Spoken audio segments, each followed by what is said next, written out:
Hey everyone, Genome here, catch you with the next episode of my comic book cover of the week series. The series where I take a look back at comic covers of old, mostly from my own collection, and decide whether they were worthy of praise and song. Most of these covers are not exactly well known. These aren't Hulk 181s and that sort of things, but I think they all offer something kind of really cool and special. Before I get to this week's selection, though, I want to do a quick channel shout out, and that is OverEasy Mode. I've been subbed to him for a little while, but he just recently put out a movie review that I think everyone needs to watch, man. It's his latest upload. It's Wonder Woman 1974 movie review.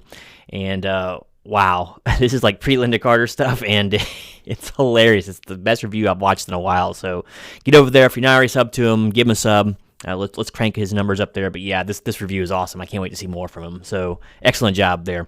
And just for ease of reference, I went ahead and put a link to that video review from OverEasy Mode in the description below. Take it to him, alien. So make sure to click on the link to check it out. So alright, so this selection is going to be actually a cover from, it wasn't exactly a hot or trending thing. It's basically just a fanzine, really. But this is Marvel Age number 75. But the funny thing is that I don't normally like lots of stuff on there, but I'm able to look past it. This is the Jackson Gleason cover, and it's got Doctor Strange. Doctor Strange wasn't always one of my favorites, but he had some cool stuff going on. And this cover, I think, kind of departs a lot from what we're used to with Doctor Strange, okay? First off, something that people may not notice too well, unless you're looking for it. Look in the background. That's Stonehenge. That's a place that Doctor Strange would probably hang out, right? Pretty cool. But, all that background aside, or notwithstanding, this looks like a Twilight look or a double reverse negative of like the cosmos in the background, which is kind of cool too, all the stars in the sky. But let's just talk about the central piece here, and that is Doctor Strange himself. It's not focusing well, usually is the problem. Okay, first off, I showed this cover on a live stream with the Gray Man the other day, and someone mentioned the voluminous cloak, and it surely is. This is a extremely large cloak he's got going on here, worthy of its own miniseries. But it's cool, folds and curves and billows everywhere. I kind of dig it. You can see the eye right there, right below his chin. But okay, so everything else there is fairly standard. We've seen big, capes and cloaks ideas from him before. But what I think makes this cover and scene so cool is it is a very unusual pose for Doctor Strange to be in. Doctor Strange is mostly like a defensive type fighter, right? So he usually stands at the back and he's casting some sort of hex or whatever. Well, I'm thinking more like Scarlet Witch, but you know the point. He's casting a spell or something. Usually he's leaning back sort of, and then maybe projecting forward, but he's never usually moving toward the action. And in this case, it looks like he's really pissed off. He's got this really mad look on his face, if the camera would ever focus on it. And he's actually looks like he's actively running or really heavily walking towards whatever he's pissed at there. I think it's a really nice thing. And he's like grabbing his cloak to come with him. That's how fast and hard he's moving, right? Very different. Usually he's cool, calm, and collected, and this kind of gives him more of a primal look, which is frankly terrifying if you know his power set. But I just think it's a really, really cool departure from what we're used to with Doctor Strange. And, of course, no one ever talks about the book because, it's just a bunch of stories inside, about what's coming up. Wow. Looks like someone actually cut out some pictures here. I just noticed this.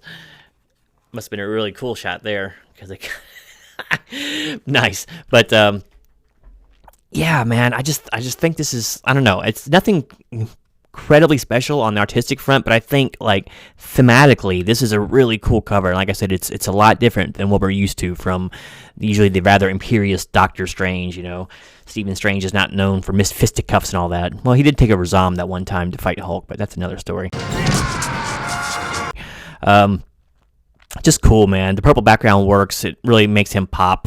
It's almost like putting a gray background there, but it's a little more ambitious. And once again, I think it says Twilight, out there. Even got a foreground rock there to give a little bit of depth to it. So I just think it's a really, really cool cover. And it's inked pretty well. You got the correct leg in heavy shadow back there. So the inking is actually very well done on this as well.